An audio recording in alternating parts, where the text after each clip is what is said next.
dog, and welcome to another exciting episode of my Filipino venture. I'm Mike, your American tour guide, and Yna is out with her friend today, hanging out. So it's been a while since we just sit here and talked, just, a one-on-one with my subscribers and me. I want to take this opportunity. Ooh, there's a squirrel outside. Sorry, distracted by shiny things. Talk to you a little bit now that we're almost 2 months into our relationship. Into our marriage. About 4 months or so that she's been living here, a little over 4 months. And how things are going and what is it like to be married to a Filipina? Well, I'm going to say first off, they're no different than anybody else. They're no different than any other culture across the world. They have their own thoughts, their own desires, their own plans, their own brains, their own personalities. Every Filipino is different. I will say that there is probably some cultural similarities that you're going to find. This is just my experience with my relationship with Raina Moore Clark. And I want to also start off by saying that I love her to death, and we have a great, solid relationship, and things are going very well. But, in the big picture, there was a little bit of I wouldn't say a rocky start, but there was some hurdles to get over at the beginning because I think that the K-1 visa system in itself is flawed in the sense that they only give you 90 days.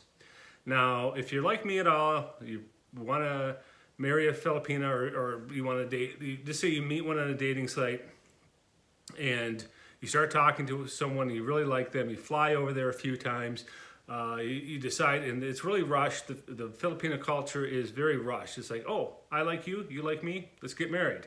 It's none of this, they don't, not a whole lot of long-term, long relationships before you get married. So it's like, all right, well, let's just get married. Unless maybe if you live there, if you could see each other a day, if it was easy. But since you're separated by such a distance, the only way to really to be with that person is to get married or move there. And it wasn't in my plans to move there quite yet. So we went through the K-1 visa process, which takes a long time. We were together about 2 years before she was approved.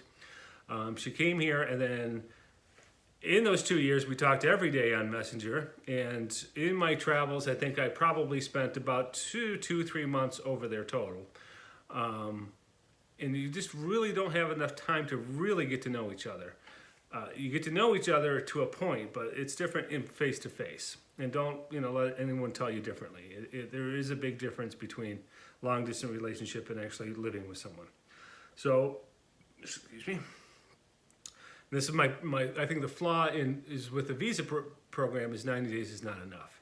So you get here and you don't really even have 90 days. You should get married before then because you have to get all your ducks in a row. So I think we got married after a couple months, and then then you have to start really learning about each other. You're there 24/7 with them all of a sudden for extended periods of time. And on top of that, you have to go about your normal life in a sense as if you work, and it's not a vacation anymore. It's like when I go over there to visit, we're like, she's free to do anything, I'm free, I got a pocket full of money, let's go see sights, let's go do something different every day. And then when you're home, it's different. You're here that's more like a weekend thing. You have to live your normal life at this point. I have to give her a lot of credit because she has a lot more compromising to do than I did, because here she is in a foreign country. She doesn't know the land. She doesn't really know the culture that well. And when I go to work, she's stuck at home. So she's doing most of the heavy lifting when it comes to our relationship. She's the one doing most of the sacrifices. What I'm saying is kind of whiny, because I'm not doing half of what she's doing. So you got to give them some leeway in that sense. So when you bring them here, remember that. They're going to be homesick, and she gets homesick.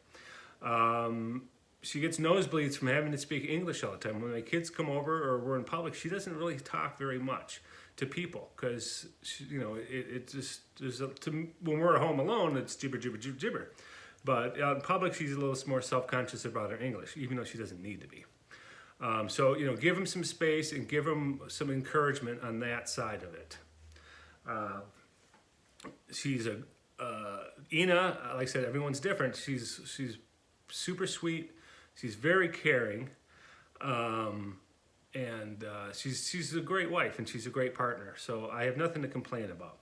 But what I want to get to finally, the point of the video, as I'm sure is what you wanted to hear, is the differences. What's it really like to be married to a Filipino when you get here to America?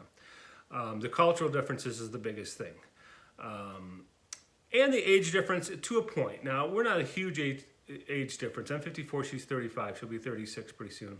I'll be 55. So anyway, we're about 18 years difference.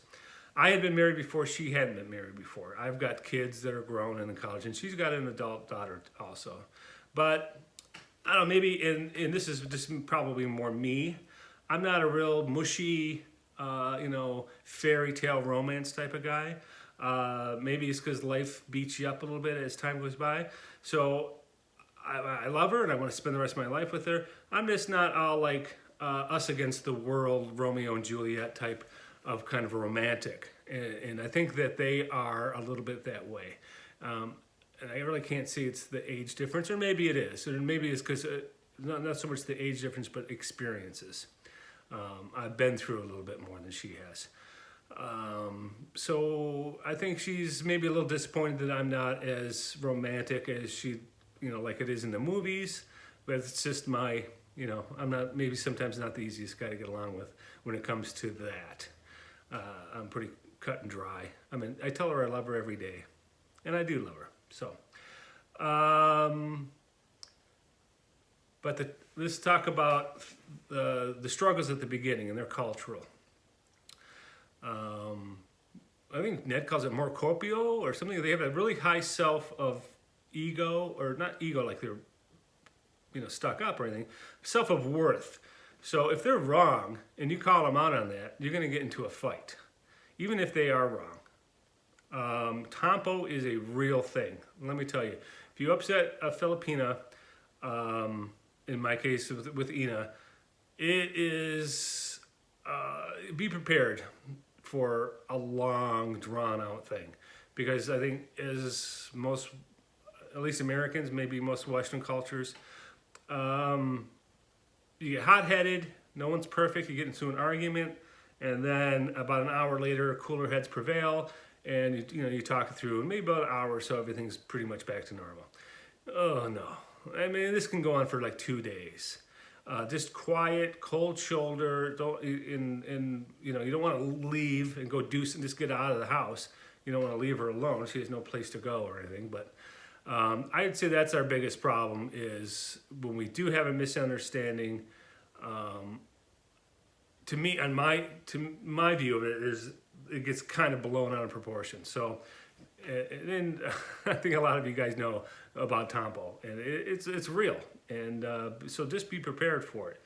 And the other thing too, they're not big issues. It's just that she's here in our country, so everything on the radio, subtle jokes, subtle references that are on TV. I'm laughing something I've seen, and she doesn't get it at all because it's a real subtle reference to something about our culture or about current events. Or maybe past events and things like that. She's not going to get 90% of the humor unless it's universal type of maybe slapstick or things like that. The subtle humor, the Monty Python type of humor, the dry humor that I really, really love, she's not going to understand that at all. Same with music too. I'm into kind of a music snob. I like I don't know, this smart music. Like I'm deep into the Flaming Lips and the Radiohead and Tom Waits and the Pogues and old David Bowie, things like that. And so unless you're a big fan of sappy love ballads, pop rock from the 80s and 90s, musically you're probably not going to have a whole lot of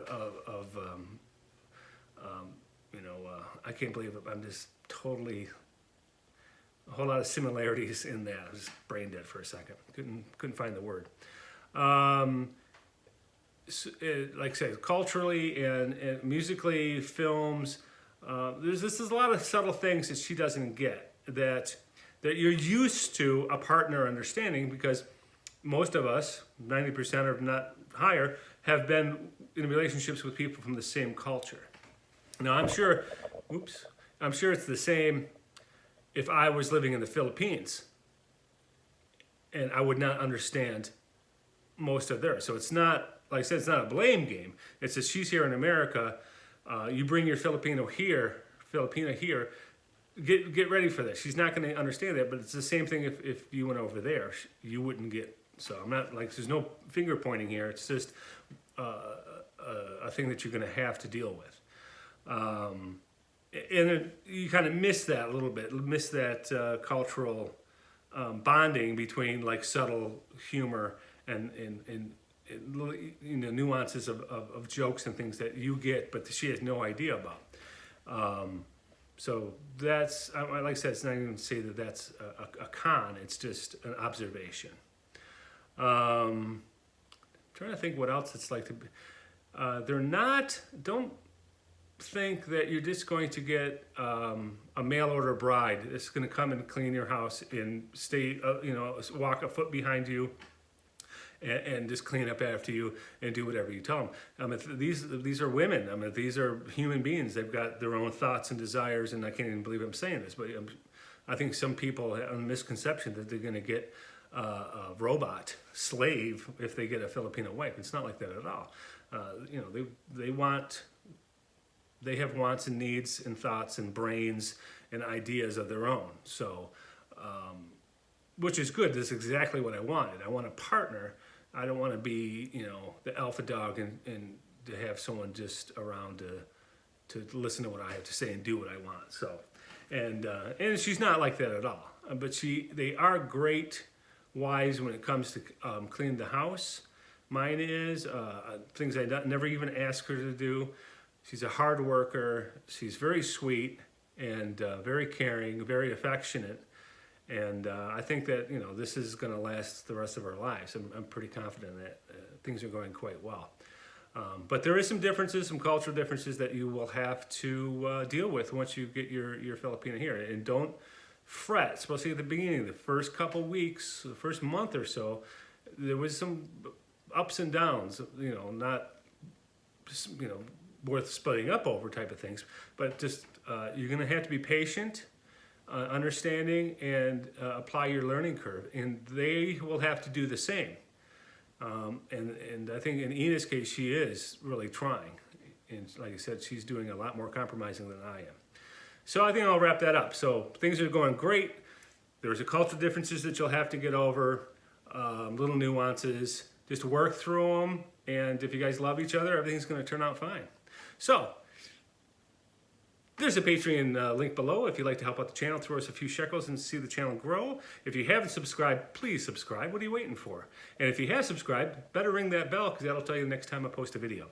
Like, share, comment, all that jazz. And here's something you haven't heard in a long time coming from these lips. Stay classy.